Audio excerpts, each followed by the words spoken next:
ಉಡಾಯಿಸೋ ಖಾರ ಬಣ್ಣ ರುಚಿಯನ್ನು ನೀಡುತ್ತದೆ. ಮೆಣಸಿನ ಪುಡಿ ಚಿಂದಿ ಉಡಾಯಿಸೋ ಖಾರ ಬಣ್ಣ ರುಚಿ.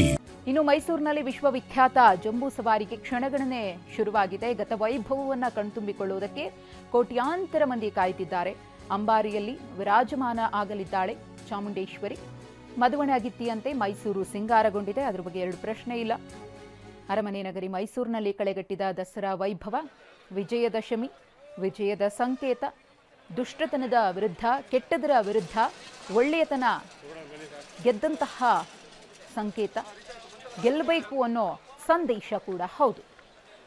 ಗಮನಿಸ್ತಾ ಇದ್ದೀರಿ, ಒಂದು ಕಡೆ ಆನೆಗಳಿಗೆ, ಗಜಪಡೆಗೆ ಅಲಂಕಾರ, ವಿವಿಧ ಬಣ್ಣಗಳಿಂದ ಚಿತ್ತಾರವನ್ನು ಬಿಡಿಸಿ ಅಲಂಕಾರವನ್ನು ಮಾಡಲಾಗಿದೆ. ಅಭಿಮನ್ಯು ಅಂಬಾರಿಯನ್ನು ಹೊತ್ತು ಸಾಗಲಿದ್ದಾನೆ.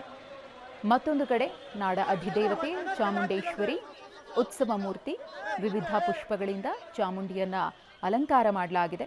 ಅಮ್ಮನವರನ್ನ ಈ ದಸರಾ ಸಂದರ್ಭದಲ್ಲಿ ನೋಡೋದಕ್ಕೆ ಎರಡು ಕಂಗಳು ಸಾಲುವುದಿಲ್ಲ. ಸಾಮಾನ್ಯ ದಿನಗಳಲ್ಲಿ ಚಾಮುಂಡೇಶ್ವರಿ ದೇವಿಯನ್ನ ಕಣ್ತುಂಬಿಕೊಂಡು ಪ್ರಾರ್ಥನೆಯನ್ನ ಮಾಡಿ ಆಕೆಯ ಆಶೀರ್ವಾದಕ್ಕೆ ಯಾವ ರೀತಿಯಾಗಿ ನಾವು ಪೂಜೆಯನ್ನು ಸಲ್ಲಿಸ್ತೀವಿ, ಪ್ರಾರ್ಥನೆಯನ್ನು ಮಾಡ್ತೀವಿ, ಅದೆಲ್ಲ ಕೂಡ ಗೊತ್ತು. ಆದರೆ ದಸರಾ ಸಂದರ್ಭದಲ್ಲಿ ಇದೆಯಲ್ಲ, ಇದು ಚಾಮುಂಡೇಶ್ವರಿ ದೇವಿಯನ್ನು ನೋಡುವುದಕ್ಕೆ ಪುಣ್ಯ ಅಂತ ಹೇಳಬಹುದು. 8ನೇ ಬಾರಿಗೆ ಚಾಲನೆಯನ್ನ ನೀಡಲಿದ್ದಾರೆ ಸಿಎಂ ಸಿದ್ದರಾಮಯ್ಯನವರು. ಅತಿ ಹೆಚ್ಚು ಬಾರಿ ಚಾಲನೆ ನೀಡಿದ ಕೀರ್ತಿಗೆ ಭಾಜನರಾಗಿದ್ದಾರೆ. ಒಂದು ವಿಶೇಷ ದಾಖಲೆ ಸಿಎಂ ಸಿದ್ದರಾಮಯ್ಯನವರ ಹೆಸರಿನಲ್ಲಿ.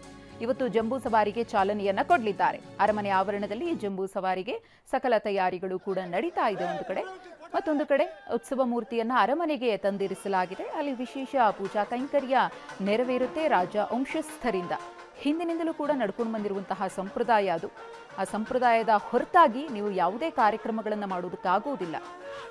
ಆ ದೇವಿಯ ಕೃಪೆ ನಾಡ ಮೇಲೆ ಇರಬೇಕು, ನಾಡು ಸುಭಿಕ್ಷವಾಗಿರಬೇಕು, ಎಲ್ರಿಗೂ ಕೂಡ ಒಳಿತಾಗಬೇಕು ಅಂತ ಪ್ರಾರ್ಥಿಸಿ ರಾಜವಂಶಸ್ಥರು ಉತ್ಸವ ಮೂರ್ತಿಗೆ ಪೂಜೆ ಪುನಸ್ಕಾರವನ್ನು ನೆರವೇರಿಸಿ ನಂತರದಲ್ಲಿ ಜಂಬೂ ಸವಾರಿಗೆ ಚಾಮುಂಡೇಶ್ವರಿ ದೇವಿಯ ಉತ್ಸವ ಮೂರ್ತಿಯನ್ನ ಹಸ್ತಾಂತರ ಮಾಡಲಾಗುತ್ತೆ.